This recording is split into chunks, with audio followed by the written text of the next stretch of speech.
team. We have a very special guest today, and I hope you can hear me over all the noise back here with rivet guns and drills and so forth. What we're doing is we are building an airplane in the EAA booth here in 1 week. We hope to have the airplane not quite flyable, but pretty close by the end of the week, yes? And I am very fortunate to sit here with a woman from Ghana. Her name is Patricia Mawuli Porter. Did I get that right? That's right. Very good. And welcome. Thank you. Thank you. Thank you. So tell me your background and how did you end up helping youth in Oshkosh, Wisconsin when you live in Ghana? I'm a pilot professionally and an engineer as well. So I come from Ghana in West Africa, and at home I build a lot of the Zenith CH701s, and at the moment building the Zenith CH801, which is 4-seater version of the 2-seat. And about a month ago, I heard about EAA Air Venture, of course. About 3 years ago, I was here as well, my first time. And so this year, when I heard there was going to be a plane being built, which is going to be the CH701 Cruiser, and they had different teams. They have a lot of leaders to lead the teams, but unfortunately, there was no woman in the industry who already built aircraft. And when I heard this, I said, I'm more than happy to come and help. And since in Ghana, already a lot of my focus is on women, teaching them aviation and engineering, I said, I'm more than happy to come and help the youth do this. And this is why I'm here. Wonderful. So when you say engineer, is that the equivalent of an airframe and power plant license in this country? What does engineer mean? I think most people will call it mechanic. Yeah. Okay, so a mechanic, and I understand you're also a CFI. And I'm the only woman flight instructor in the whole of West Africa. You're amazing. Thank you. But everybody tells you that, right? I think, yes. Everybody tells me I'm amazing. Wonderful. That's really great. So you've come up here and you've now spent all these, this is Thursday, and you have spent the first 4 days of the week working in this booth every day. Yes. And what are you right. mainly doing? Well, when I first started, my work was to lead the youth to be able to build the horizontal section of the aircraft, which is basically the stabilizer and the elevator. And so we did that in like 2 days. And everybody was kind of surprised because they thought it was going to take longer to do that. But I'm sorry, when you have done this before, it's kind of natural. It just comes really naturally. And I have the most amazing people working with me amongst every other person. They are young people and they are very enthusiastic. They are into it. They want to build aircraft. So for me, that was really cool. And they paid attention. They were ready to listen. And I learned a lot from them as well. And so that was what we did. But after that, when the work was over, there was other stuff that needs done, like filing. I love filing. Somebody like filed a few minutes ago and it wasn't as it should be. So I went for it and filed it. Kind of natural, really. Yes. Your enthusiasm is bubbling out of your skin. You know that? I don't know. It is, absolutely. And I'm getting the enthusiasm out of that. That's really cool. And I'll bet you that's fun as a team leader to take the people that are wanting to help and turn that into driven rivets and completion. I think that's really cool because a lot of them, they came there the very first day really confused. They don't know what to do. And there was a manual in front of us with a lot of skins and other skeletons to put together. And hey presto, within 2 days we had that working. So for them, that was a lot of smile because, you know, there are certain things that when you are doing and there is no short-term sort of reward, kids like that sort of reward. Absolutely. So once they saw it, everybody was really thrilled. And for me, that's what makes me happy since a lot of my work in Ghana is involving kids and coming in, getting experience. That was brilliant. And I think they are the best group I've ever worked with. The Evolution Flight Display System from Aspen Avionics delivers unique reliability and safety features to GA pilots and is truly the most flexible and affordable EFIS available. Aspen Avionics, a new way to look at avionics.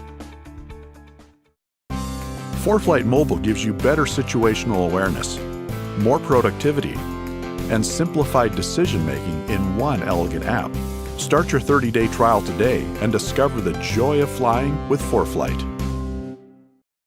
The debate is no longer about upgrading GA aircraft with NextGen, it's about financing it. The NextGen GA Fund is about doing just that. Find out more at www.nextgenfund.com. Waco Classic Aircraft now offers the Great Lakes 2T1A2. Inspired by the classic YMF 5D, it's smaller but with 180 horsepower, simpler avionics, and fully aerobatic. Waco lets you fly simply for the fun of it. www.wacoaircraft.com. So you've built other Zenith airplanes. How many airplanes have you built? So far, we have built 3 of them, working on the 4th one in Ghana at the moment. So this is our actual the 5th one we are working on at the moment, and it's brilliant. So you are an engineer or a mechanic, a Yes. certified mechanic, and also a CFI, and you get those licenses in Ghana? Everything in Ghana. And how does that work? There's not just a lot of that in Well- Ghana, I would suspect. Our aviation authorities actually have licensed us as an organization to be able to issue the license on behalf of them, because they know we have a good safety record and we make sure everybody gets what they need. And for us, when it comes to flying, we like a win-win game. We want everybody who comes and give us a bit of money, they should know their money is going to doing something really good. And so they have that confidence in us, and we do that for them. But a country as a whole, aviation is not like cotton. But we think somewhere in the future, if we hang in there, over time, people will begin to see what aircraft can do, what they can be used for. And as a developing country, I think once they come to understand that, it will move forward really, really quickly. Absolutely. And how many airplanes are in Ghana? How many little general aviation airplanes? If you talk about general aviation aircraft, I will be honest with you, there are not many of them. I think there are less than 100 of them, less than 100 of them. And we are the only private aircraft operators in the whole of the country. Wow. And how big is Ghana for the people that don't know Ghana very well? Well, Ghana has a population of about 24 million people. And so it's not a very big country, but when a lot of people hear about Ghana, they think it's a little city, but it's a huge country. So all of this is an awful lot of stuff to do in life. I mean, you're working on airplanes, you're teaching people airplanes. I understand you have a couple of NGOs that you're also involved Yes. in to bring this information and this passion that you share with a lot of people back into the community so that other people can benefit from that. Is that true? Oh, absolutely. The other organizations we have are like other NGOs, but we have only one commercial business, and every money that we make from there, we kind of divert straight into our NGO, like the like of Aviation and Technology Academy. Basically, we take students from other schools, focusing on girls, because women don't have many places in aviation. Because if you look at the history, gone were the days where the women were the ones in charge of building the aircraft instead of going to the war front and fighting and flying the planes. I believe women actually make a lot of better pilots than men. And the men watching me shouldn't be jealous, but that's what the world works like. And so we kind of focus in the women. We bring them into our workshop. We give them a 3-day or 4-day experience of engineering, building aircraft, building other things, workshops, and aviation. This is to boost their confidence, their courage, that women can actually do things that men can do, and we can do them better. Example is me, Melissa. There are so many other women. I met 3 Roses today. I mean, Rosie Derivatives, Yes. and they were really awesome. They saw me and they were kind of surprised that a woman is drilling. This is what we need. Women have their place in aviation, and it's high time we encourage our young people, especially the women, to go into aviation, because there is a place in there. And the other organization, which is MOM, Medicine on the Move, at the moment, our Zenith CH701 we have like a huge hole in the bottom of the plane, and we take a lot of health educational materials. And when we go into rural communities where they don't have roads and potable water and education, we actually drop these packages to them to show them how to be healthy, washing their hands after using the loo, washing their hands before they eat, washing their hands before feeding their children is really important. And with this, we believe when we can do this in communities by changing lives through one flight at a time. And the common route is an airplane, is aviation. An airplane, exactly. Aviation is really huge, and it changes lives. Well, you are doing amazing things, and I salute you.